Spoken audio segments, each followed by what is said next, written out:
grab a couple rags. Stuff them in those holes while we work. We don't want anything getting inside there. Shake them off, make sure they're clean. They don't got no shit get sucked inside or drop off inside there.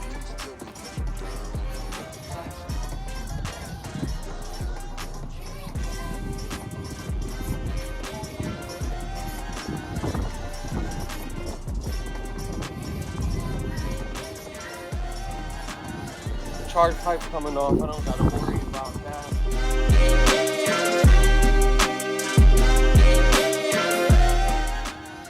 Just to give you guys a little up close, you can see I got the intercooler out.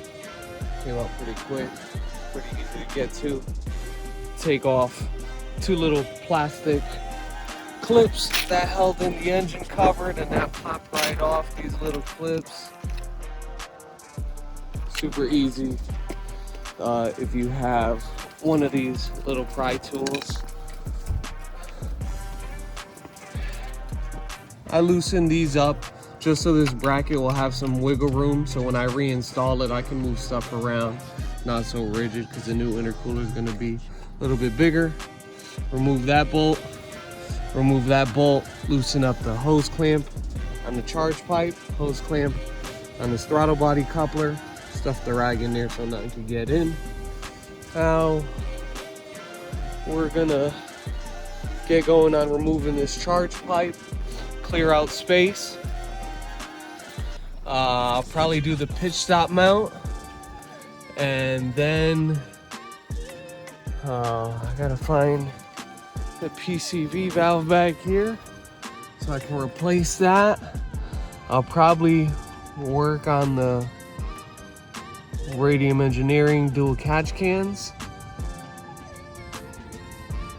once the charge pipe is out the way, and then I can install the new charge pipe, install the new top mount, and then we'll get going on the ducting for the hood. All right, let me find this PCV valve and we'll get back to it. All right guys, check it out. I found the location of the PCV valve. It is right down there, located at the bottom of this hose. Have to loosen up that clamp, slide it up, pull the hose off.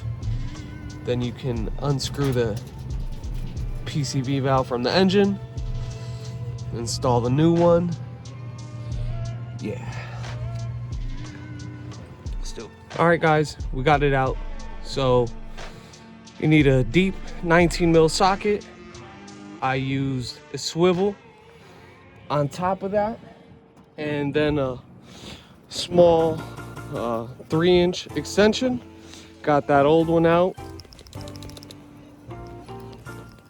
It's hard to tell, I'm shaking around so I'm making some noise, but it does seem a little gummed up. Doesn't move as freely as the new one does. So definitely time for that thing to get replaced. We're gonna get this new one in and put that hose and clamp back on. All right guys, you can see new PCV valve is in there. I slipped the hose back on. I did not put the clamp back down because this might change when I get to the catch cans. But before we get to that, we got to get this charge pipe out. So I may have to take off like a cold air intake. We'll see. I know I got to get underneath. I got to get this plastic tray off so I can see the intake, the turbo inlet, and take off the inlet. I probably have to take off. Yeah, I'm probably gonna have to remove this intake. And then once I get to that, then I can unbolt the charge pipe, and then we'll move on to the catch cans. All right guys, let's get to it. All right guys, plastic under tray is taken down. We can see intake, turbo inlet, speed bypass valve there. So I'm gonna have to disconnect the intake. May have to take the intake box and snorkel out. Not sure. Then I'll disconnect this inlet, disconnect from the bypass valve, take the bypass valve off, and then I'll be able to get to that charge pipe. All right, guys, I got a little head on myself. Kept going. I wanted to show you right after, but I popped off that part of the intake. We'll see if I got to get the actual intake box and snorkel out top side when I get back up there. But you can see the inlet. I've already disconnected the PCV line that goes to the inlet. Take off this line that goes to the inlet, and disconnected also this line from the bypass valve. I'm now gonna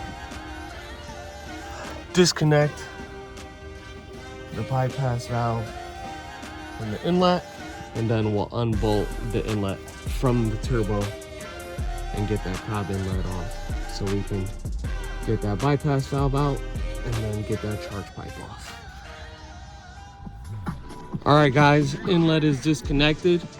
Once you get this off of the bypass valve and off of the turbo, you'll be able to see the factory boost control solenoid up on top. And once you dangle it down a little bit, you'll be able to pop off the connector that goes to it, and then also the vacuum line that comes off the turbo that goes to it. And now we can put this aside, take off that bypass valve, access that charge pipe. All right, guys, bypass valve is off. Now we can see the two bolts, like 12mm heads on those bolts on the base of the charge pipe. That one and that one. Disconnect those. Charge pipe is off. Did want to point out something I was curious to see, which is why we put catch cans or AOS systems on these cars.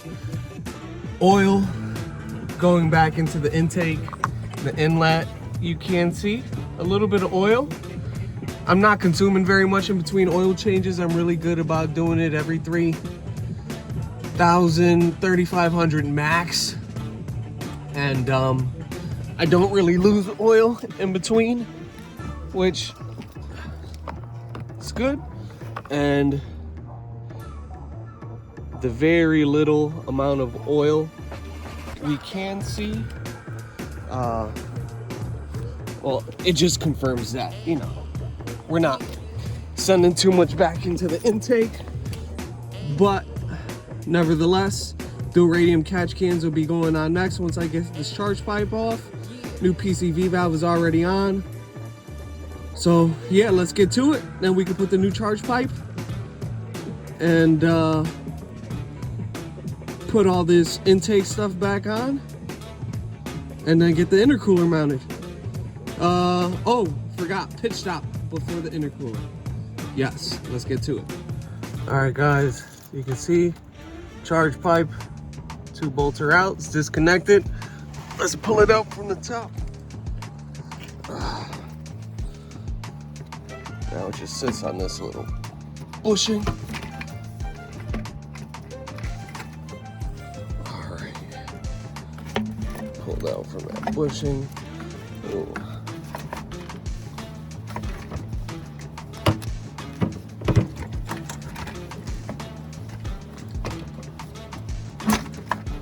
All right, gonna have to pause. All right, guys, with the Cobb carbon fiber, the Cobb Redline carbon fiber cold air intake, you cannot get this charge pipe out without removing that intake box and snorkel. So I got it out, just a bolt and a plastic kind of clip that holds that bracket on, and then the box snorkel all just comes off. All right, let's get the charge pipe on. Okay, after getting the intake box out the way, just a little, kind of got to wiggle and spin it around to be able to get it out between the radiator fan and where it sits in. Kind of got to move it around. The fans are out the way, it would have popped out a lot easier. Yeah, see that open hole right there? I'm gonna take a rag, stuff it in there, just so nothing goes inside, while I'm doing the catch can install. If I was putting the charge pipe right back on at this point, I wouldn't even worry about it. Turbo inlet, I'm not going to worry about. It's more horizontal. It's not a open facing hole pointing up. That's something that's going to drop right in it. And before I put on the inlet, I'll obviously make sure there's nothing there. All right, now that charge pipe is out, this line right here, this vacuum line, went to the turbo inlet. We're gonna pop it out of its holder, because this line is now gonna be going over something like this to the catch cans, as well as another line. I don't know, I'll figure it out when I get there. I'm gonna take the cans out the box, get it kind of assembled, and then I'll cut back before I install it. Ooh, look at that. Look at all that beautiful packing. Don't move around in there. All right, yeah, this looks like the bracket, a couple cans, not lots, but just what we need. Vacuum line.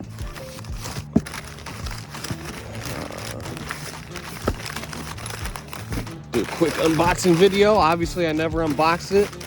Hopefully everything's good. I purchased this forever ago now. Probably last year at some point. Okay, beautiful, nice fittings to go in the cans. Hose clamps, hardware that we're gonna need. Ooh, look at that sticker. Check catch can fluid level every 5,000 miles. It may be necessary to check more often, more frequently in cases of extreme use. I'll do it every oil change, so roughly 3,000, sometimes 3,500 is the furthest I've gone. So yeah, I'm gonna finish unwrapping that stuff, get the cans mounted to the bracket, and then we'll come back when we're ready to put that in the car, and then we'll sort out where all the lines go and how we're gonna run them and all that good stuff. All right, we're back. Check it out. Got both catch cans mounted to the bracket. 4 Allen head screws supplied with the kit. Hold them to the bracket. 1 Allen head machine screw also supplied in the kit with this washer. Goes into this hole right here. It's already on the car. This stud coming out of the strut tower, already there, comes with a nut and a washer to put on there, and that holds the bracket on. Next, we'll install the fittings. I wasn't sure if I should do that before or after mounting them to the car. We'll see. If I have to, I'll just loosen it up, slide the bracket back out, put the fittings on, and then reinstall them. Otherwise, I'll install them the way it is on the car right now. All right, let's get back. All right, guys, check it out. Got these fittings installed. I was able to, oh my gosh, mess up the anodizing a little bit there with the wrench. That's okay, no one's gonna notice, but I know it's there. All right, so I got these fittings installed, both the same size, both straight fittings. I mean, I use an adjustable wrench because I didn't have an open-ended wrench big enough, which is how I ended up scratching that right there. Oh, but it's okay, it's okay. No one's gonna notice that. No one's gonna notice that. Next is these fittings right here. These 90 elbows. There's 2 supplied with the kit. The bigger one is gonna go on this end right here. Let's get this going. All right, we got the first fitting on, tying down nice and good. I use a rubber glove in between my adjustable wrench and the fitting, so I didn't scratch this one up like I did this one. It's okay, let's keep going, guys. Let's get this one on. All right, guys, check it out, check it out. I've got all the fittings installed on the cans. This one, you can see I pulled the dipstick out. This one I pulled out while I was working on it. Once I got the fittings and the hoses on, I put it back in. I'll put this one back in once I get these on. This swivels around, so I just wanted the dipstick out the way while I get them situated. So I'll show you the hoses and how I routed them. The line going into the top of the can, it's a 3/8 inch PCV hose. I routed it down behind ABS module, and right underneath you can see the bigger 1/2 inch line goes down and underneath. Got them zip tied together into the to a harness right here. Zip tied together right here and behind the EGR stuff. And you can see the smaller hose that goes to the top of the can. It's clamped right onto the brand new PCV valve I installed. The bigger 1/2 inch hose goes to the nipple on the intake manifold, clamped on. So the clamp for the nipple going to the intake manifold on the big 1/2 inch hose was a new supplied clamp. The clamp for the smaller 3/8 line that goes to the PCV valve, I had to reuse the old clamp because the kit does not come with a new clamp for that. It did come with these clamps. So you can see that's how they're routed. So this 3/8 inch line that goes from the PCV valve to the top of the can is already cut to size for you, pretty much. And I took off about that much excess depending on how you route your hoses. I like it this way, kind of going along the side of the PCV and down underneath the wires, and it'll be down underneath the charge pipe, clear all that stuff without interfering. And it kind of looks, you know, just like it was meant to be there. It doesn't stand out, you know. Pretty neat. There isn't a bunch of excess hose anywhere.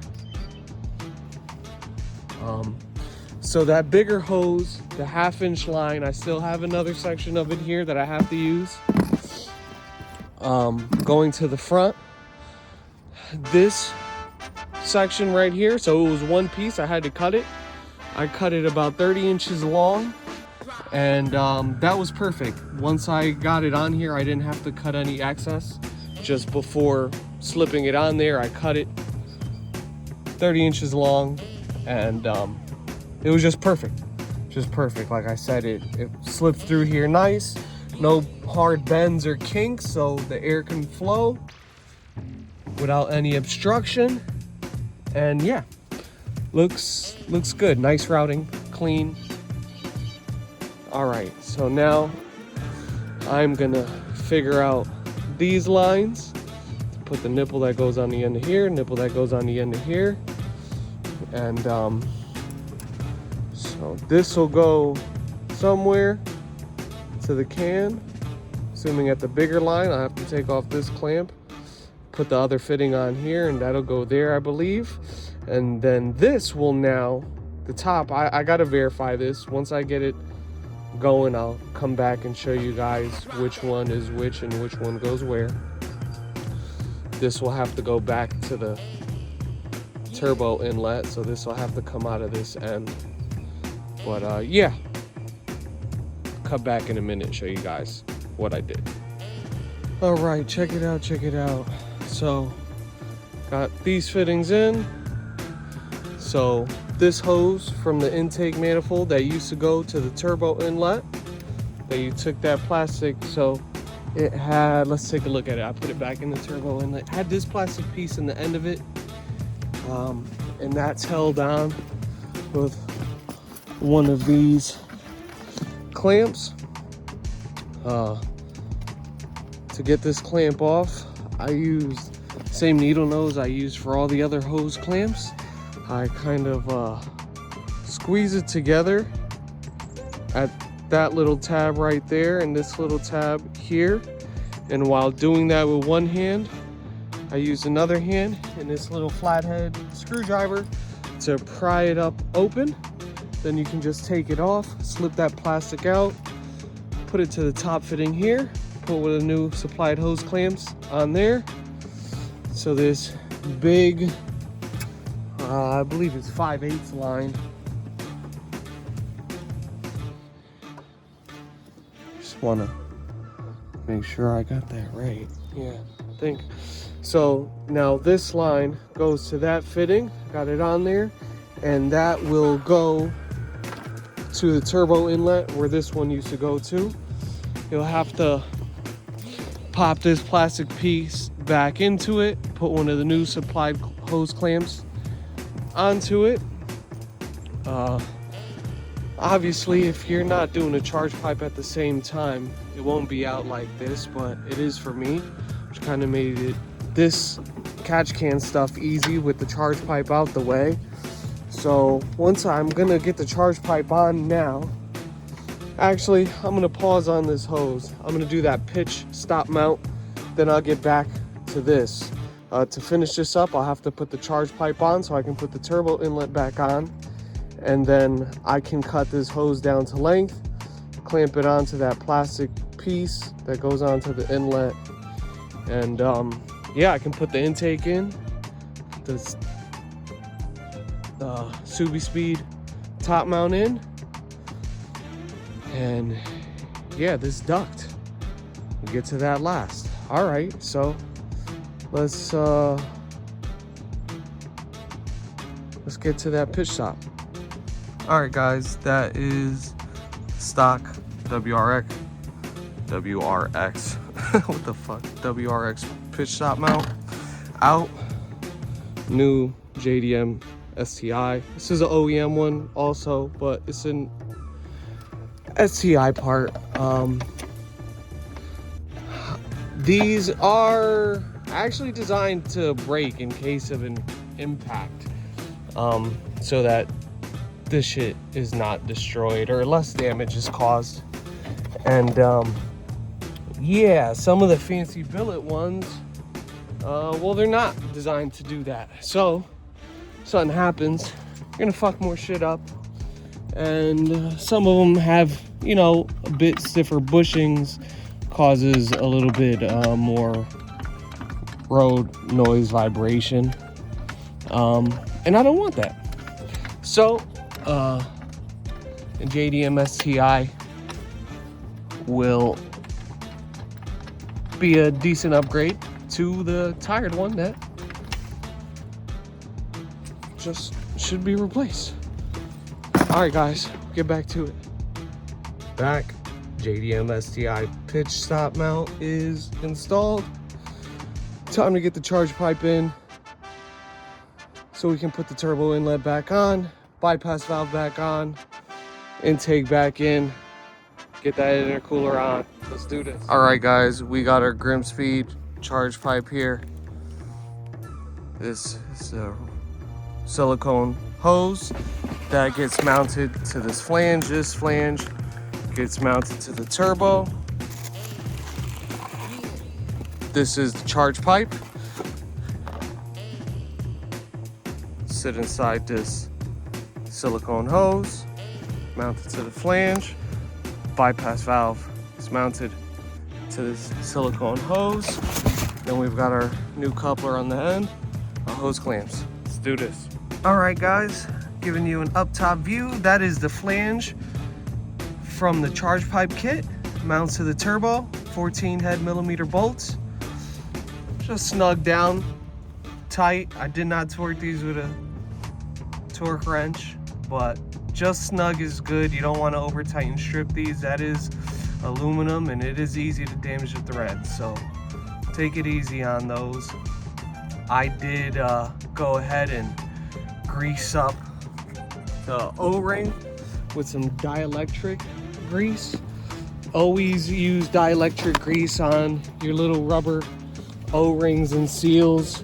You don't want to use Vaseline. I know a lot of people do it. They've been doing it forever, right? It's never done anything bad for them, but we know better. Vaseline is petroleum. Petroleum will degrade rubber seals over time and just cause them to prematurely wear faster than they would otherwise. So use dielectric grease. Silicone base will not degrade those rubber parts. So now that we got the flange on, we can put this, grab that. We can put this silicone hose onto the flange, tighten it up at the base, the hose clamp that I just dropped, and then yeah, after we do that, then we'll get the turbo inlet back on. We'll get this hose situated once that is back on. All right, let's do it. All right, guys, there was a lot going on. I didn't stop along the way like I wanted to and show every little detail, but I believe last I had shown you guys the flange for the charge pipe that got bolted to the turbo. I reinstalled the bypass valve on the new charge pipe, reinstalled the Cobb cast turbo inlet, reattached the vacuum lines, put that plastic connector on there, used that hose clamp supplied with the Radium Engineering dual catch can kit, connected that line to it, reconnected the electrical connector to that, as well as the boost control solenoid, which I almost forgot to. Actually, I did forget to. I started the car up. I got a check engine light, and I remembered right away what it was. Intake went back on. I for sure made sure I reconnected the MAF extension. So all of that went back together. Charge pipe, Grimspeed charge pipe went on. Then the Seibon. Now, just so you guys, maybe no one's ever seen it before, they never noticed. The Seibon top mounting intercooler is a rebranded Grimspeed intercooler. It's the same intercooler. It just doesn't have embossing on this end tank. It has a Seibon sticker, whereas the Grimspeed, the original, has like raised lettering on the end tank. The Seibon normally has, it's all silver. I use a ceramic paint or a ceramic coating to coat the end tanks so that it would be black. And I already put away the stock intercooler, put it in the boxes away, but the factory intercooler has black plastic end tanks. So to mimic the stock intercooler, I use that ceramic coating to paint the end tanks black to give it a more stealth OE look.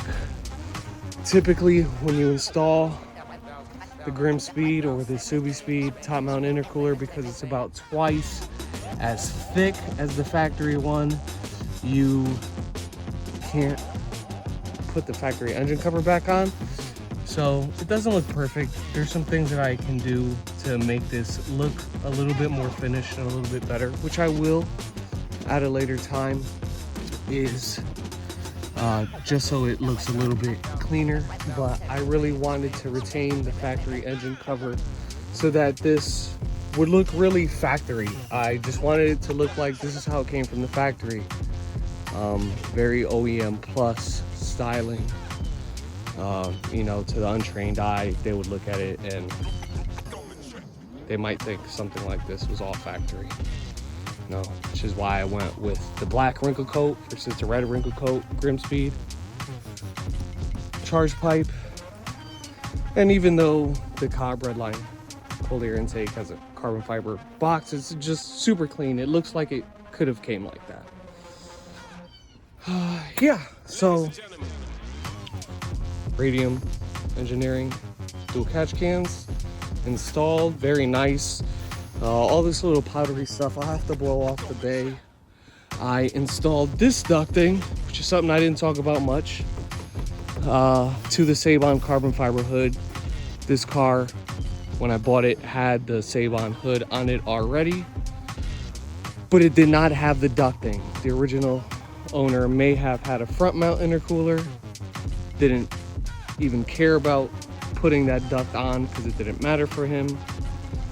And then before he got rid of it, you know, put all the stock parts back on, but maybe already got rid of the stock hood and didn't have the ducting or just didn't care enough to do it.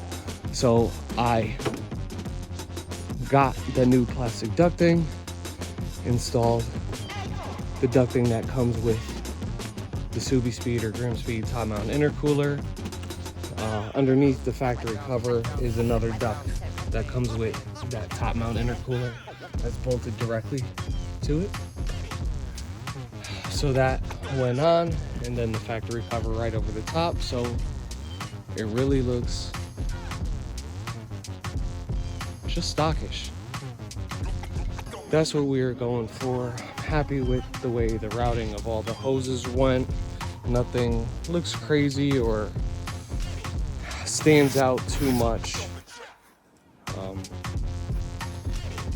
Everything is good. There's no hard kinks or bends, no obstructions of flow,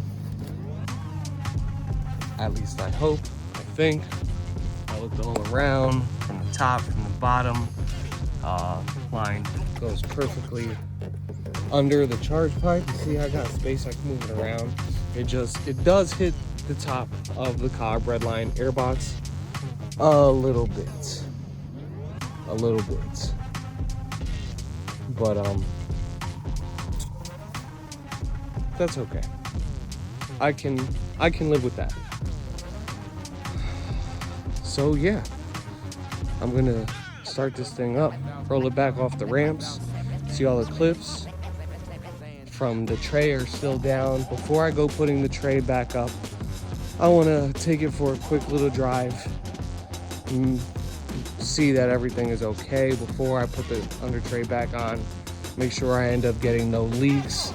Everything seemed okay. I had it running for a while, just idling to let it warm up a little bit before I took it out for a ride. And then I turned it off before I started the video. So yeah, I'm gonna start it back up. You guys are gonna see a check engine light. I'm not gonna reset it. I'll let the code clear by itself. I had initially started it before I reconnected because I forgot to reconnect the boost control solenoid.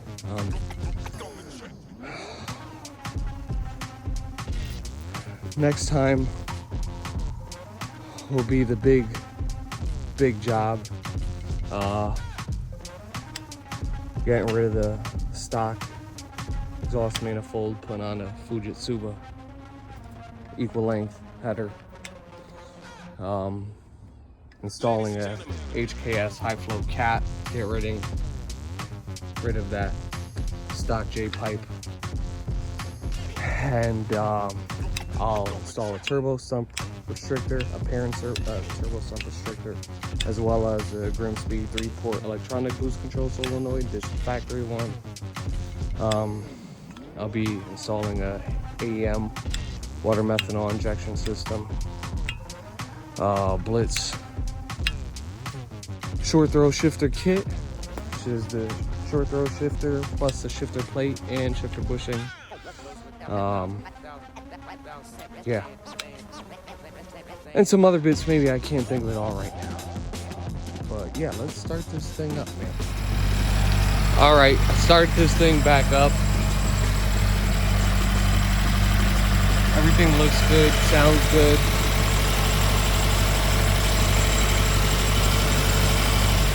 I tightened all the couplers back down on the intake, the inlet, bypass valve, charge pipe. All of them are tightened down good. Double checked all that stuff. I don't hear any leaks, anything crazy.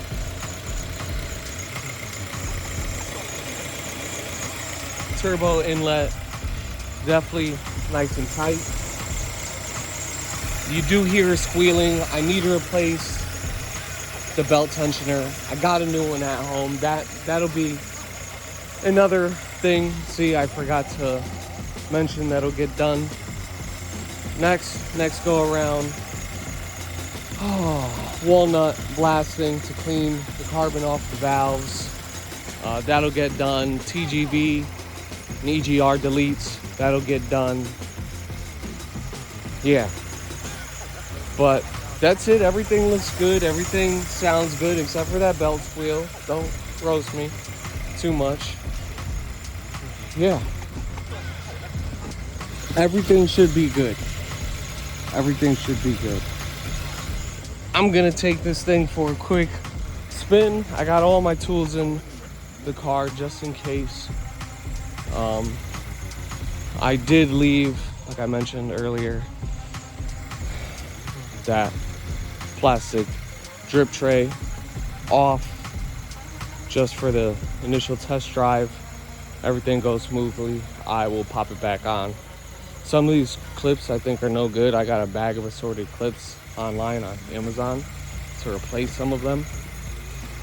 All right, guys, I'm gonna put these ramps back in the box, get the ramps loaded back up in the car, and go for a quick test drive, see how this goes. Peace.